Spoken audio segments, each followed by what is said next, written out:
Cassius Clay, the most beautiful fighter in the world today. There'll never be another Muhammad Ali. He was something fresh. He was something we'd never seen. This I predict, and I know the score. I'll be champ of the world in 64. Since he first fought his way to public attention, he's been among the most charismatic and polarizing cultural figures on the world stage.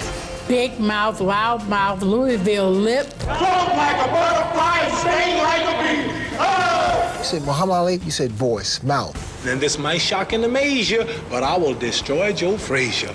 Ali is the people's champ. Ali is the revolution. Cassius Clay is a name no more, is that right? Yes, sir. It's Muhammad Ali. Here was this young kid from Louisville telling the truth about the way things were. He was going to be very vocal about the problems this country had. In a turbulent time, he fearlessly fused sports, politics, race, and religion. When Ali refused induction into the United States Army, so many people were ready to crucify him for his stance. Stripped of his title and exiled from the ring, he became a symbol of principled defiance. 3.5 years out of the game because he did what he believed was right. In an epic comeback, he beat the odds, his stunning victories transcending the sport itself. When have you ever had a fighter become bigger than life, defy the government and win, and then come back and become champion of the world again?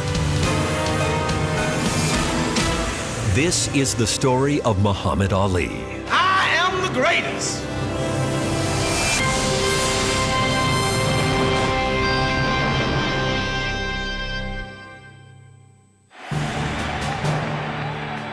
On the night of July 19, 1996, the whole world watches as 54-year-old Muhammad Ali sets the cauldron ablaze at the Olympic Games in Atlanta. The sight of the Olympic gold medalist and three-time heavyweight boxing champion defying Parkinson's disease to light the Olympic flame warms public affection for a man who 3 decades earlier was a racial and political lightning rod.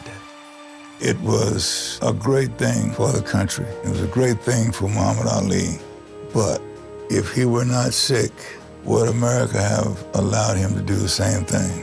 Muhammad Ali has been beatified in some ways because he's no longer threatening to the establishment. People forgot that there was a time when Muhammad Ali was very dangerous. He was dangerous in the ring. If he goes down again, it's over. I'm the greatest thing that ever lived. I still got the world. I still got the world. But some saw him as dangerous outside the ring. Out of all people, takes an Uncle Tom Negro to keep continually calling me by a slave name, which is a white name, Cassius Clay. He was against the war when, for the first time, we as Americans actually said, no, this isn't right. He was a champion when we were gaining black pride and civil rights. He was our moral conscience. He was our athletic dream. Muhammad Ali epitomized what we were all about in the 60s. He was on a spiritual quest, breaking out, coming out of Louisville, going on that search for meaning, going to the Olympics, coming back, meeting the dark forces, 3.5 years of exile while he's fighting for his life, and then coming out on top. It's the hero's journey, man. I'm going to save boxing. I'm good looking, clean living, cultured, and I am modest.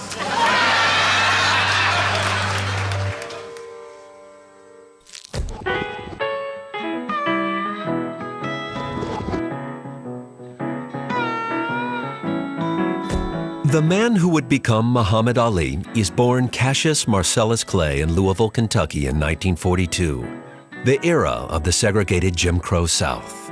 You know, a black man was always supposed to be subservient, always supposed to say, yes, sir, boss, and you're supposed to just, play that game forever. When we woke up in the morning, the first thing that comes to your mind is that your blackness is going to be what white America is going to look at and judge you by. blacks, if they were lucky, could aspire to be teachers, but that was the top of the social strata. Most often it was the black citizens of Louisville who raked manure into the backstretch at Churchill Downs. Cassius and his younger brother Rudy are raised in Louisville's struggling black middle class. Cassius Clay didn't grow up in a ghetto. His family lived in a very modest but comfortable house. He had 2 parents at home. There was always enough to eat. He always had money for clothes. Clay's father is a skilled sign painter, a proud and volatile man. You know, my grandfather, Cassius Clay Sr., you know, he's kind of in my father's genes, you know, very extroverted and bold and loved himself. So he got a lot of that from his father. Odessa Clay was a very sweet, nurturing woman. And when you looked at Cassius, you saw the 2 parents fused into one personality. As with many classic heroes, the origin of Muhammad Ali involves a twist of fate. In 1954, 12-year-old Cassius Clay rides his brand new bicycle to a black business expo in downtown Louisville. Cassius spent some time walking around, getting free candy, seeing what was there. When it was time to leave, he went outside, and his new red and white Schwinn bicycle had been stolen. Somebody told him that there was a policeman in the basement of the building teaching youngsters how to box. Furious young Clay finds Officer Joe Martin in the Columbia gym. Clay is ready to fight whoever stole his bike. Martin calms him down and suggests that if he wants to fight, he should first learn how. Martin teaches the 89-pound Clay how to box, and his teenage student is eager to learn. Within weeks, young Clay wins his first amateur bout. It's the start of something bigger than either of them can possibly imagine. There was another black trainer at a black gym named Fred Stoner, who he also worked with. But Joe Martin was the person that was held up and put out front for the publicity. Here's the white policeman. He taught this young fellow how to box. It's a feel-good story. Ambitious, driven Cassius Clay becomes a national Golden Gloves champion. It's a TKO decision for Cassius Clay. Rock and roll pioneer Lloyd Price often gigs in Louisville. But despite the fact that his song Stagger Lee is topping the charts, he's got to find lodging in a guest house on the black side of town. There was a corner spot called Rivers Lounge, and I would go there because it wasn't far from the guest house. And this young Cassius Clay would always come by there, and him and his brother, Rudolph was his name. And he said that he's gonna be the champion of the world. He always had a big mouth, you know. I'm gonna be the champion of the world. You know, he had all this energy, and he was ambitious, and the young guys at that time wasn't thinking like he was thinking. John F. Kennedy is running for president in May of 1960. As 18-year-old Golden Gloves champ Cassius Clay wins the U.S. Olympic trials in San Francisco, then goes on to take the light heavyweight gold medal at the Summer Games in Rome. 1960, I'm in the Olympic Village in Rome, and this person is sitting on some steps, and he's got a gold medal around his neck, and he's talking about what he's going to do with his life in very loud terms. And the thing that caught me about him, I noticed all the women turned around when they got 5 yards away to take a second look. But despite all the attention he gets in Rome, Clay finds that Olympic gold still won't buy him a place at the table in his own hometown. Here we were being idolized as competing athletes on one hand, and then on the other hand, there were certain restaurants you couldn't go in. You know, it's not fun for people to tell you, yo, you can't eat here. It's irritating when people try to hold you down. You don't get up and start chanting, you know, you get up and start swinging.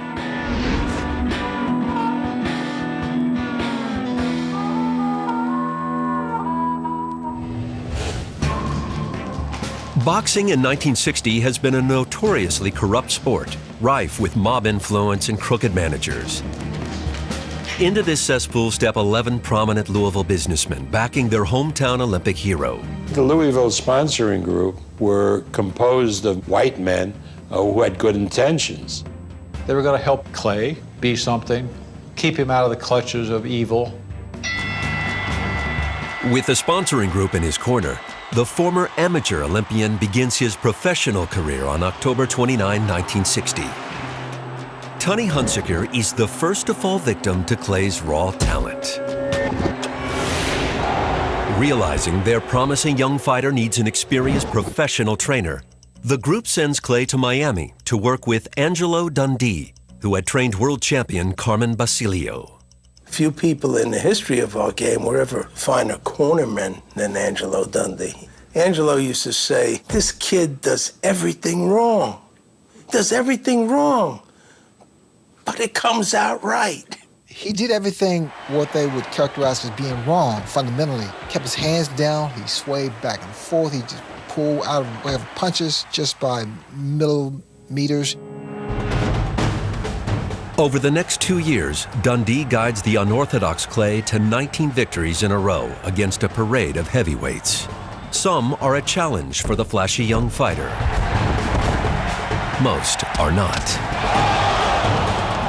Heavyweights were not known to be that fast, and that mobile, and that fluid. Guys couldn't hit them, especially heavyweight. He might be big and he might be tall, but if he mess with me, he sure will fall. Gaining self-confidence, Clay starts predicting the round his opponents will fall. That he's gonna knock him out in 4, he did it. He's gonna knock him out in 5, he did it.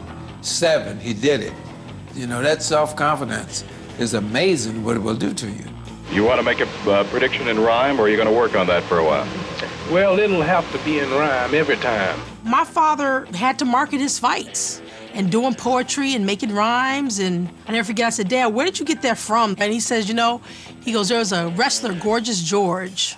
Gorgeous George. He would say he was pretty and he would comb his blonde hair and he had 2 chicks on his arm and people would just hate him.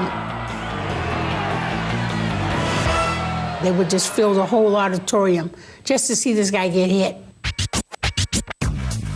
Inspired by Gorgeous George, Clay creates his own supremely confident persona. Float like a butterfly, sting like a bee. Oh, rumble, young man, rumble. Oh! Ali's the archetype for a rapper. Cockiness, the brashness, the offensiveness, the abrasiveness. Hip-hop is about revolution. Hip-hop is a voice for the people. Ali is the people's champ. Ali is the revolution. The real dive will come on November the 16th, and in your heart, you know I'm right. He's new to this game. He's got all these microphones and cameras in his face. He knows that there's a portion of the country that despises him and hates him. Ali was completely hip-hop.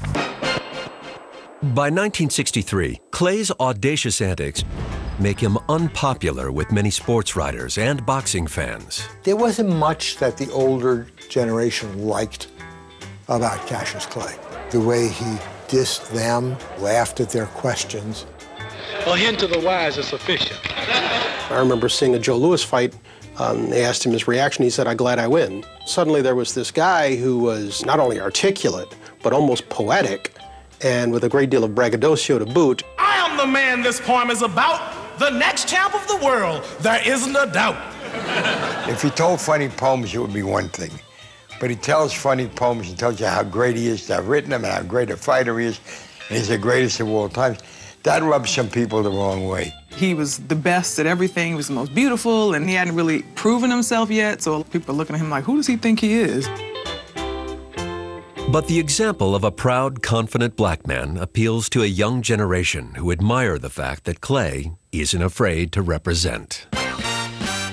To African Americans, he was a source of pride in that he took great delight in who he was and in broadcasting it to everyone.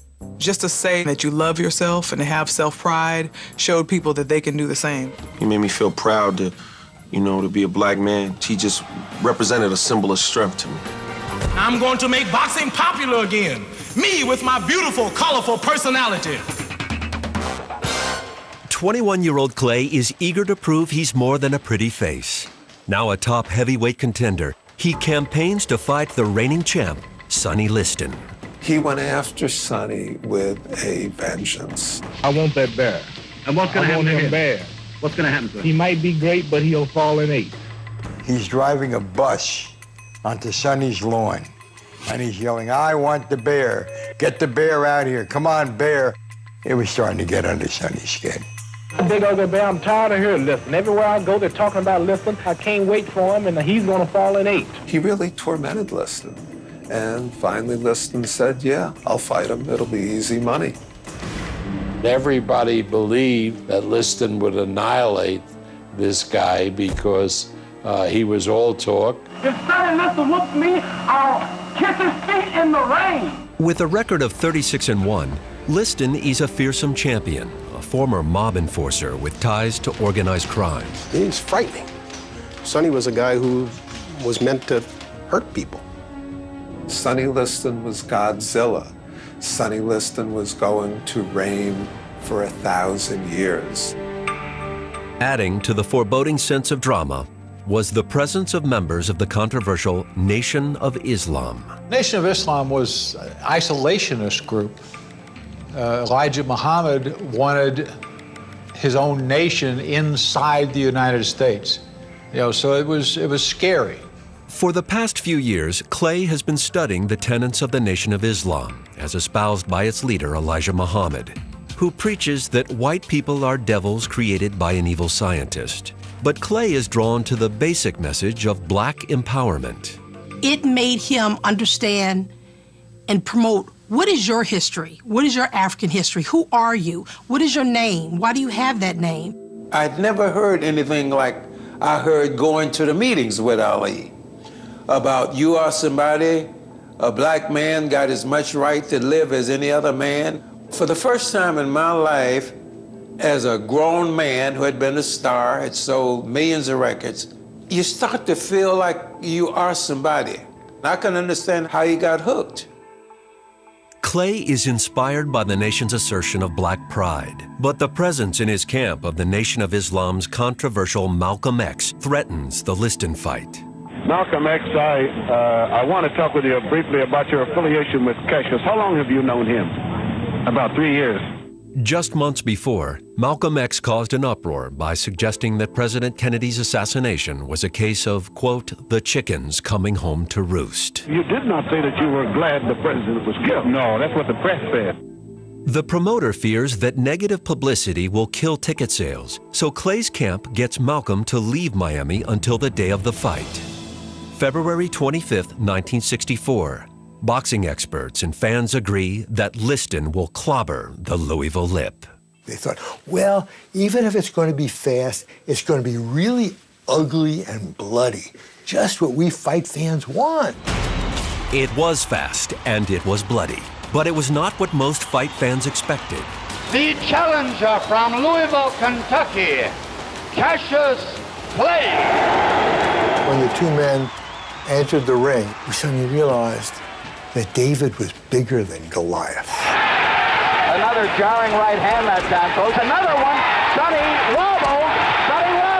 Cassius has him hurt. Clay dominates Liston from the bell, dancing around the slower champion and opening a cut under his left eye.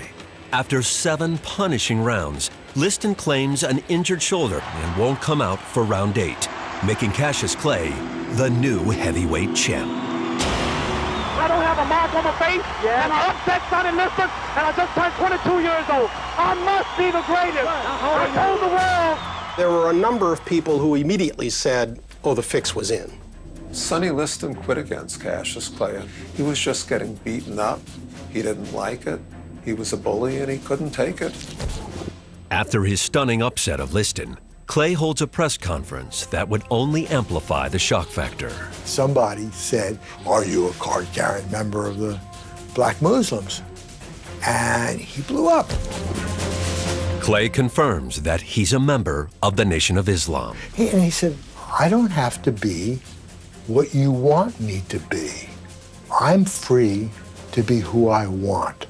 This is about as revolutionary a statement as I've ever heard in sports. Now the heavyweight boxing champion, Cassius Clay, is free to be himself. No one could get their mind around the idea that this great kid from Louisville, raised by a Baptist mother, was suddenly announcing that he was a member of the Nation of Islam. A few weeks later, public opinion of the new heavyweight champ goes from bad to worse. Cassius Clay is a name no more, is that right? Yes, sir. It's Muhammad Ali. Muhammad means worthy of all praises, and Ali means most high in the Asian African language. This is the toughest guy on the planet, He turns his back on Christianity. He turns his back on his family's name, and it began the split between people who loved him and people who hated him. My name is Muhammad. Y'all keep calling me Cassius. I'm tired of telling you. You know you're intelligent. My name is Muhammad Ali, not Cassius. Was anybody special gave you the name? Yes, sir. My leading teacher, the most honorable Elijah Muhammad. Elijah Muhammad's influence is growing. Not only does he give Ali his new name, he introduces him to Sanji Roy, who becomes Ali's first wife in August of '64. Muhammad Ali had 4 wives: Sanji, Khalila, Veronica, and now Lonnie. I found the first wife in a strange way, maybe the most interesting. She was very firmly in love with him.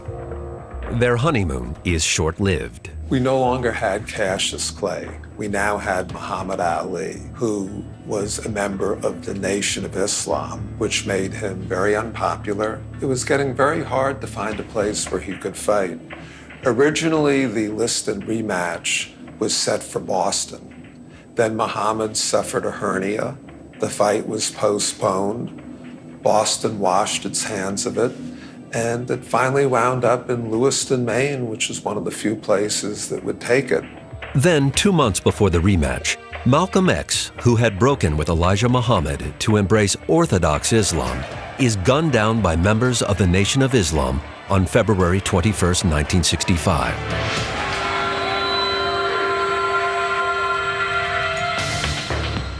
Muhammad Ali had broken from Malcolm and sided with Elijah Muhammad. So there was concern that Malcolm's followers might exact retribution against Ali. The rumor had been spread that there was a carload of gunmen coming up from New York to kill Muhammad Ali in the ring. Ali Liston, too, was a mess. It was a mess outside the ring, and it was a mess once the fight started. Midway through round 1, Ali hits Liston with a blow that would become infamous as the Phantom Punch. Did you see the punch? Did you see it? Was it the punch heard around the world? It wasn't even a punch seen around the world. The punch was hard enough to knock Liston down, but he thought Liston could have gotten up. It took about 8 seconds after 9 and 10 that the crowd began to chant, "Fix, fix, fix." Ali's second disputed win over Liston does little to win over his boxing critics. He has other critics as well. A certain portion of Black America loved him. Another portion of Black America did not love him. The Black community was divided. Those who thought integration was a great thing, and those who did not think of integration in that way, but thought of equal rights and our freedom, equality, and justice. I'm not out there marching and going places I'm not wanted.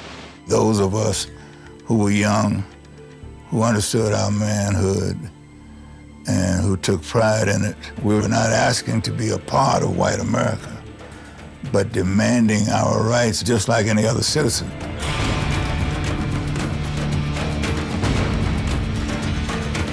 Ali's support of the Nation of Islam's separatist policy alienates many in the civil rights movement, including Floyd Patterson, who turns his November '65 bout with Ali into a social, political, and religious battle.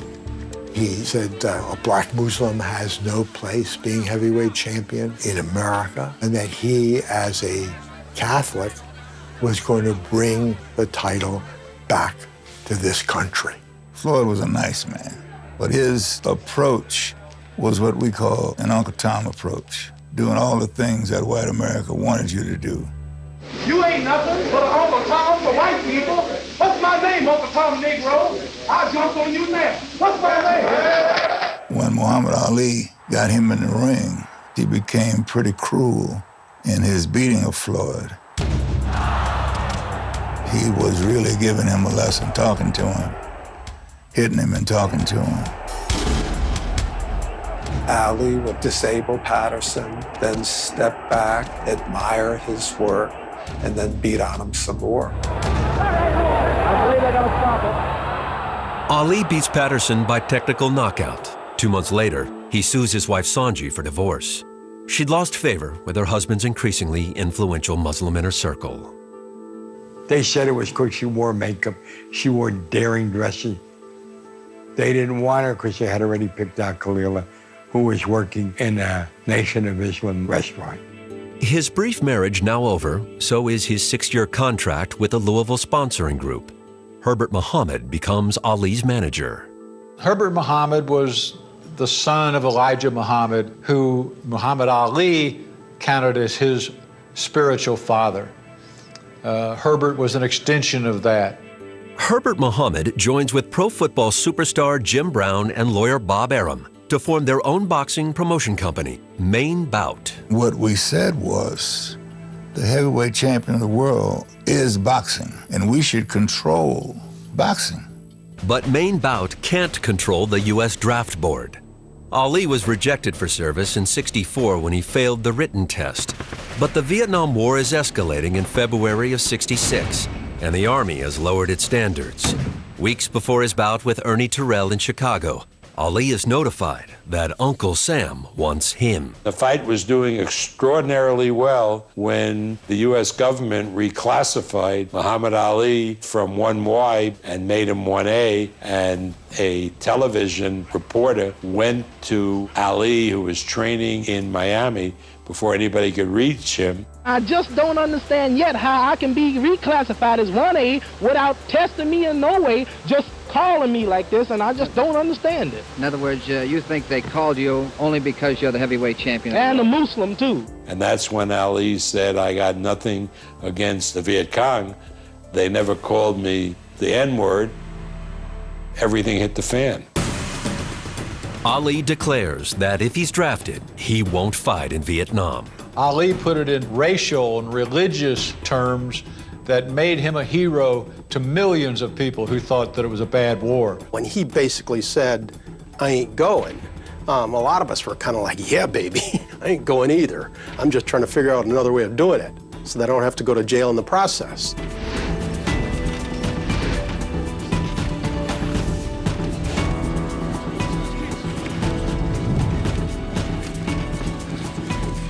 Well, then you're not apologizing for the unpatriotic statements that you made. That'll be taken up with the government. Ali's unpopular stand causes Chicago politicians to scuttle the Terrell fight, leaving his management looking for another fight in a new venue. We wanted to fight in Pittsburgh, and they ruled it out there, and then they tried Maine, but they didn't want us in Maine. The growing controversy over his anti-draft stand makes Ali toxic in the U.S., forcing him to win his next 4 fights in Canada and Europe, where he's a bigger draw than ever.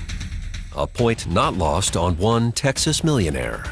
I got a call from this real character, Judge Roy Hoffines, who owned the Astrodome in Houston, and he said, you bring that boy down here, nobody is going to tell him he can't fight here. Ali knocks out Cleveland Williams before a record-setting indoor crowd. Smelling another box office bonanza, New York hosts Ali's next victory over Ernie Terrell. Ali is now 28-0 in the ring and still 1A in the draft. In April of '67, he finally gets his draft notice and reports to the induction center in Houston to begin one of the longest, toughest fights of his life. Former world heavyweight champion Cassius Clay refused to take the oath of induction into the Army. The black Muslim fighter, who is also known as Muhammad Ali, was immediately stripped of his title by the World Boxing Association. When a guy says he's not going to fight for his country, that irritates a whole lot of people. He moved from the sports pages to the front pages. Within days, Ali is stripped of his license to box in all 50 states. 9 top Negro athletes meet with Cassius Clay to discuss his anti-draft stand. Jim Brown and Bill Russell organized a summit meeting in Cleveland. Clay's induction refusal cost him his title, and he faces a possible 5-year prison sentence. The Army was willing to make a deal. They were willing to guarantee that he would go in special services and he would be able to box Behind the scenes, Herbert Muhammad, as a businessman, looked upon that as a possible option. The meeting started with them talking to Ali about accepting the deal. You wouldn't have to worry about being a soldier as such. You can do public relations. But Ali's attitude was, nope, don't want a deal. 2 weeks later, Ali is convicted of draft evasion in federal court. Sentenced to 5 years in prison and banned from boxing for 3 years, he remains free while his case is appealed. Whatever suffering or punishment I may have to take, it'll all be because of my religion. He was unafraid of the political repercussions, unafraid of any cultural repercussions, unafraid of losing money. He said he would probably fight again, but it was okay if he didn't. Long as he believed that he was the people's champ, that was good enough for him. A month after his conviction, Ali marries 17-year-old Belinda Boyd with the approval of Nation of Islam leaders. She fully supports her husband's refusal to be drafted. He said, I can't kill anybody. I just said, trust me, you'll be the greatest man ever lived if you don't go. Facing 5 years in prison and unable to fight while appealing his case, newlywed Ali needs to earn money, so he embarks on a college lecture tour. I would like to hear this from you, and I want the world and the cameras to hear it. Who's the heavyweight champion of the world?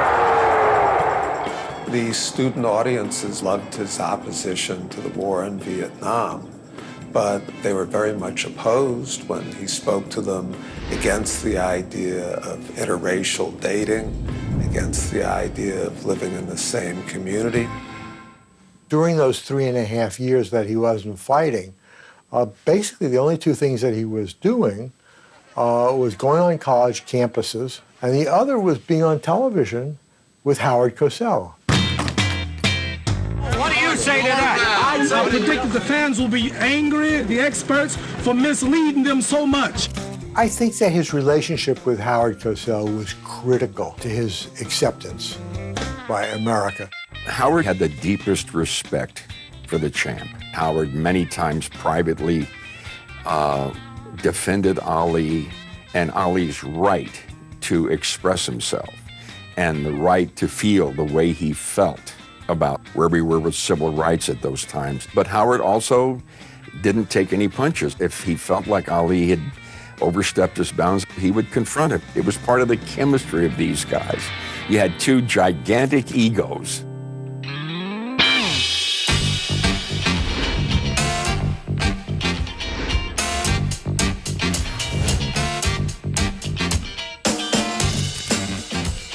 After 3.5 years in exile, Ali remains free as his appeals proceed in federal court.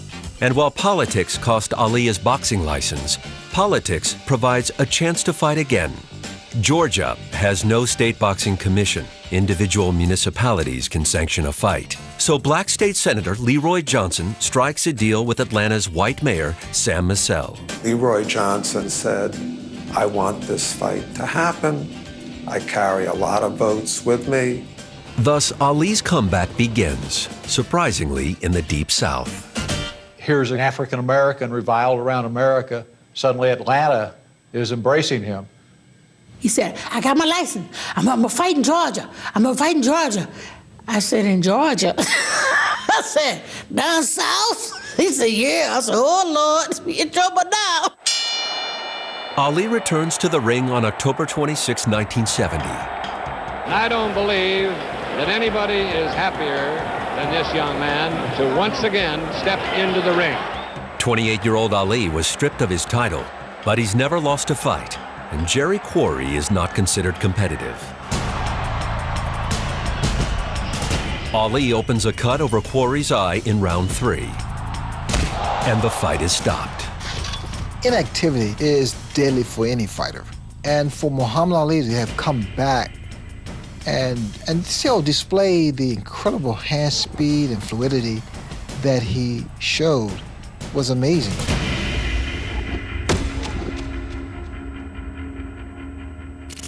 While Ali's draft evasion appeal works its way up to the Supreme Court, The NAACP sues the New York State Athletic Commission in federal court, arguing that their ban on Ali is discriminatory. Their ban is lifted. Free to fight in New York again, Ali stops Oscar Bonavena at Madison Square Garden in December 1970. It's over! Ali is the knockout winner! Setting up a title shot against Joe Frazier for an unprecedented $5 million purse. Now we have a chance to see who the real champion of the world is. That was revolutionary. You know, $2.5 million apiece. Wow. Back then, that was a vast sum of money. Even Mickey Mantle was not making that much money. Well, let Joe Frazier talk all he wants. We got a few miles to straighten all this mess up. He brought people to the sport that didn't even necessarily follow boxing. They just liked Muhammad Ali. I have fixed up the round that Joe Frazier will go down. You got this person who's standing up and he's been stripped of his title. People wanted to see, who is this guy? His fights meant more than just the sport of boxing. His fights were like a fight for justice. Ali was carrying the weight of everything. I don't think it's possible to overstate how much Ali embodied the hopes, aspirations, beliefs of young people in general and young African Americans in particular. Joe's gonna come out smoking, and I ain't gonna be joking. The bout is set for March 8th, 1971. As the fight approaches, the battle between two unbeaten heavyweights becomes far more than a boxing match. Get your hands off me. If you were a liberal, you were rooting for Ali. If you were conservative, you were rooting for Joe. It was a clash of cultures. There were the people who were demanding civil rights, who were against Vietnam, and the people who thought Vietnam was right. Then, damn it, we're going to put our views in the ring and settle it once and for all. March 8, 71. The world flat out stopped. The apartment that we lived in was going crazy for that fight. We were glued to the radio. I can still see Ali leaning back over the ropes, saying, "No contest." Meanwhile, Frazier's pounding him, 20 times. Ali absorbed an enormous amount of punishment, gave out an enormous amount of punishment. Yeah, and when the 15th came and they said he'd been knocked down, it was like, this can't be. Ali gets quickly to his feet, but the damage is done. Ali suffers his first loss. It's Frazier by unanimous decision. This can't have happened. This is impossible. It was impossible not because we didn't believe Joe Frazier could beat Muhammad Ali. It was impossible because his beating him meant they were right. And they couldn't be right. And the right-wing idiots and the hard hat guys and the ugly Americans, they were standing in the way of history. They were standing in the way of change. They were on the side of wrong. And so they couldn't be right. They just couldn't. In the first blush of defeat, Ali was gracious and elegant. He was perfect in giving Frazier credit. I've been always handing out the defeat, so now I'm defeated, and now I can see how other people felt. And when I do come back, if I ever do, I'll have more of a hunger or determination, which is something you lose in the intoxication of so-called greatness. By the next morning, he'd been robbed. He went on every late-night talk show. He convinced half of America or more that he had won a fight, and it killed Frazier. He was the only one who believed, coming out of that fight, that he would be champion again. 4 months after his unanimous loss to Frazier, Ali wins a stunning unanimous decision in the Supreme Court, which overturns his conviction for draft evasion. I mean, nobody would have believed that that could have happened when Ali refused to step forward.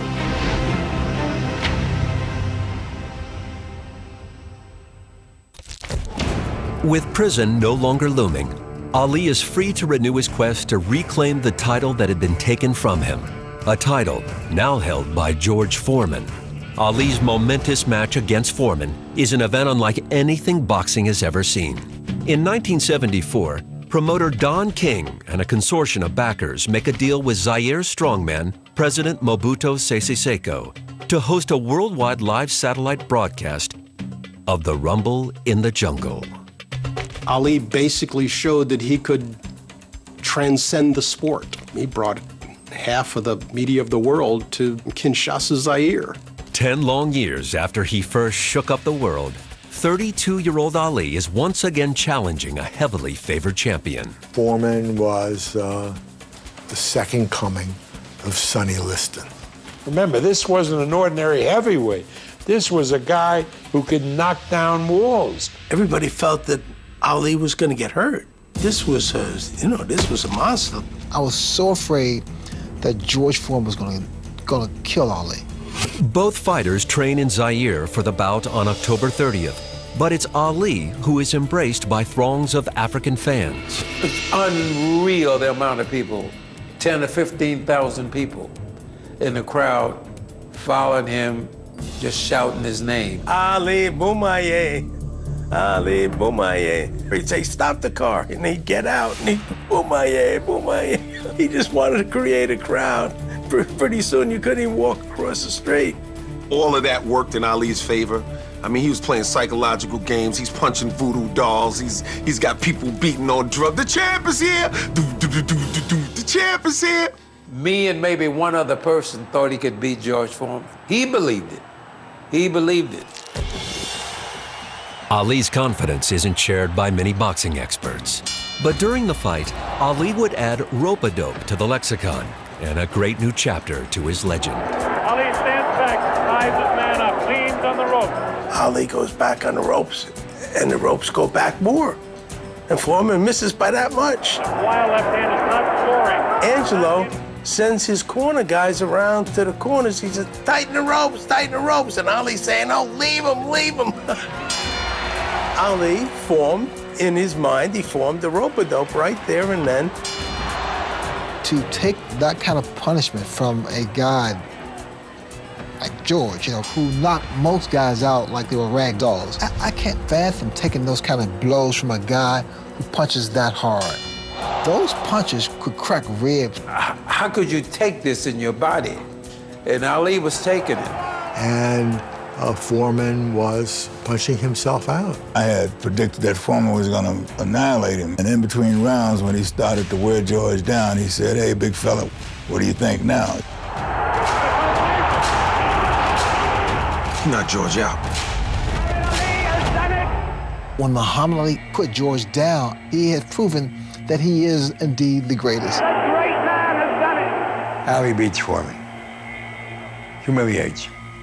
He stops and he says, fellas, you'll never know what this means to me. That should have been his retirement. How can you top that? You've went through the trials, your ups and your downs, your glory times. This is the time to retire. He had proven the point. You can't go any further once you prove the point. And there's something about the romance of athletics that it's hard for people to give up. For him, every fight was another drama, another circus, and he loved every minute of it. All those available ladies, all this love and admiration. It's very hard to walk away from that.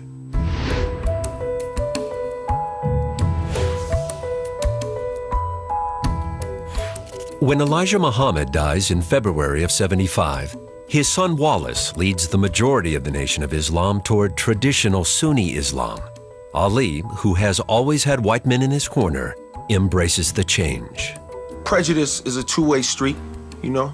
He was driving down one side of it at one point in his life. Not unlike Malcolm X, who had a similar journey, and he evolved. He said, whites can become Muslims. Now he says, so you can become a Muslim. And he hugged me. There wasn't any racism in Ali. Later that year, Philippine President Ferdinand Marcos plays host to the third Ali Frazier fight, the Thrilla in Manila, on October 1st, 1975. They'd been the two most dominant fighters of their time. Towards the end of their career, oh, here they are again in this big fight, and this is going to be the culmination of it all. For both fighters, it would also mark the beginning of the end. The fight took place at about 11 a.m. Manila time. Outside, the hot Philippine sun was beating down, and inside, this fight between these two great athletes was going on. These two guys was going at each other like they was going to just kill each other. They both took an enormous beating. They were both heroic that night.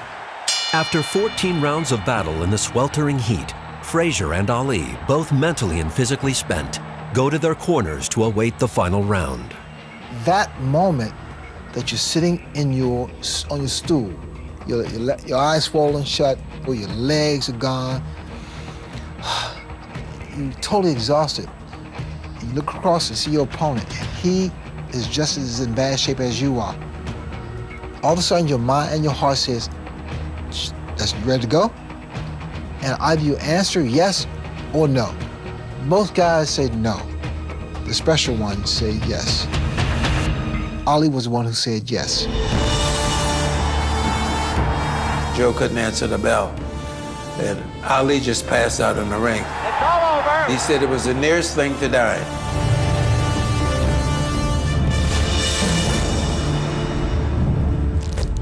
In the year after his punishing victory over Frazier, Ali defends his title 4 times, including a brutal 15-round win over Ken Norton. His longtime ring doctor, Ferdy Pacheco, sees the writing on the wall. Pacheco went to Norton's locker room and told him, "Congratulations, you just ended Ali's career." Norton had lost, but Ali was physically beat up. The following year, his speed and skills diminished. Ali survives a 15-round slugfest with Ernie Shavers, Muhammad Ali, not down but hurt. the hardest-hitting heavyweight in boxing. Said that Ernie Shavers hit me so hard that my ancestors in Africa turned over in their graves.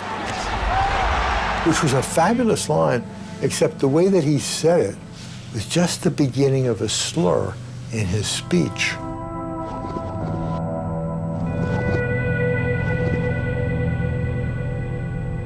In February of '78, Ali loses his title to Leon Spinks, a novice with just 7 fights under his belt.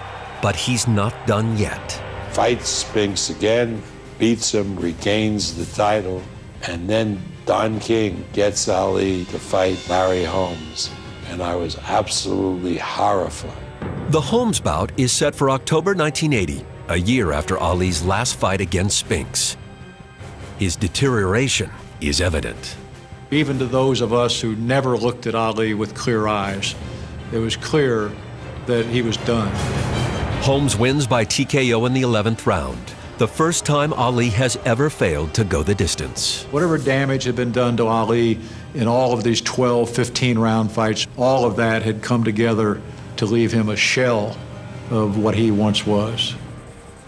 A year later, Ali steps into the ring one last time to fight Trevor Berbick on December 11th, 1981. The whole family went, and up until the fight, we were begging him in his hotel room, "Don't fight, you don't need to do this anymore."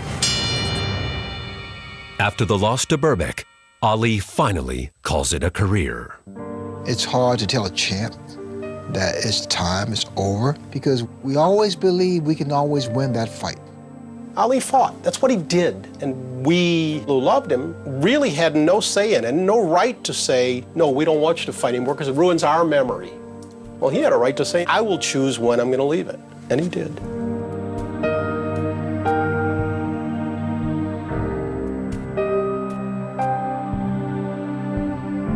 The first few years of retirement were hard for Ali.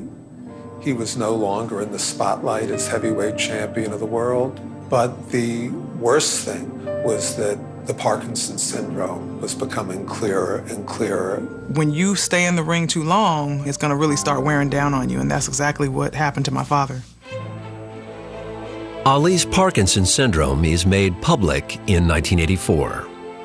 It's really hard for me and everyone else to see a man who used to be so great with words. Now that's one of the things that he can't do. It's a sad thing because you wonder what he would be saying now. We need that Louisville lip because there's nobody speaking for African Americans or Americans like Ali spoke. That voice just isn't there. When Ali stopped really talking in public and really doing his whole Ali thing, he has said so much that it still echoes. I have enough inside here and inside here to replay it for life. We're in a hotel room in Las Vegas at an event, and this is like 90s, so the Parkinson's he can still walk, but he's talking very soft. And he goes, I want to make it to heaven, and I wasn't a perfect person, and this Parkinson's shut me down. I can't do nothing wrong now, But he said, I'd rather suffer now than in the hereafter. By 1986, Ali is 5 years into retirement and on his third marriage. He and his second wife, Khalila, were divorced in 1975. He was doing a lot of cheating. He's weak for women. I just didn't know how weak he was. Ali's next marriage to Veronica Porsche would last 10 years. My father would say he was the best Muslim he could be, given that he was this gorgeous Adonis boxer that all the women loved. In the summer of '86, Ali and Veronica are divorced. Later that year, he marries his fourth wife, Lonnie Williams, who he first met in Louisville back in 1963.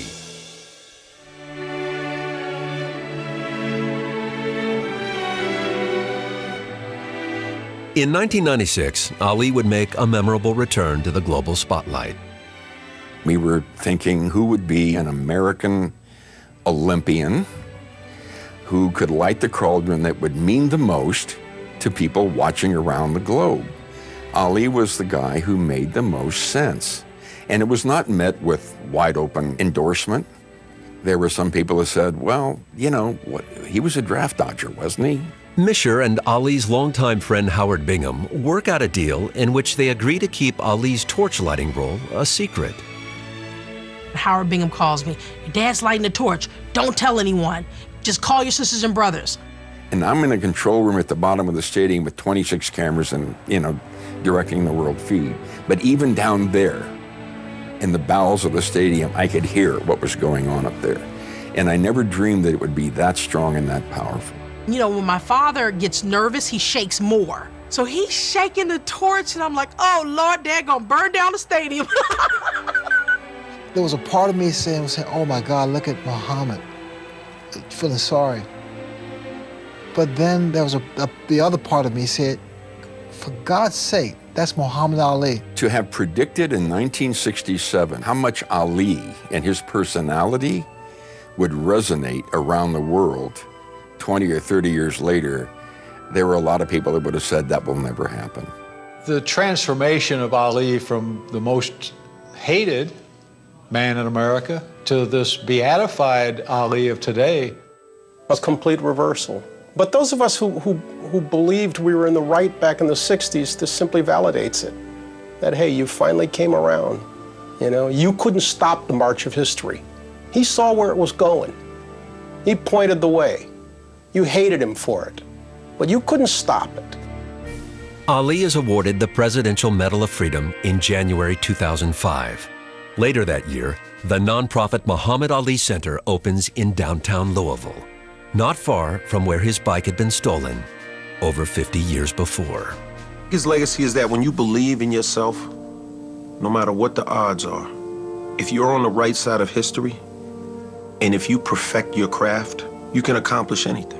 He stood up on a level that nobody else stood up, and he had a platform that no one else had, risking his personal success and his personal wealth to basically tell the truth. People today are fond of saying, yes, Muhammad Ali stood up for his principles, but there's been a determined effort to wipe away cognizance of what those principles once were.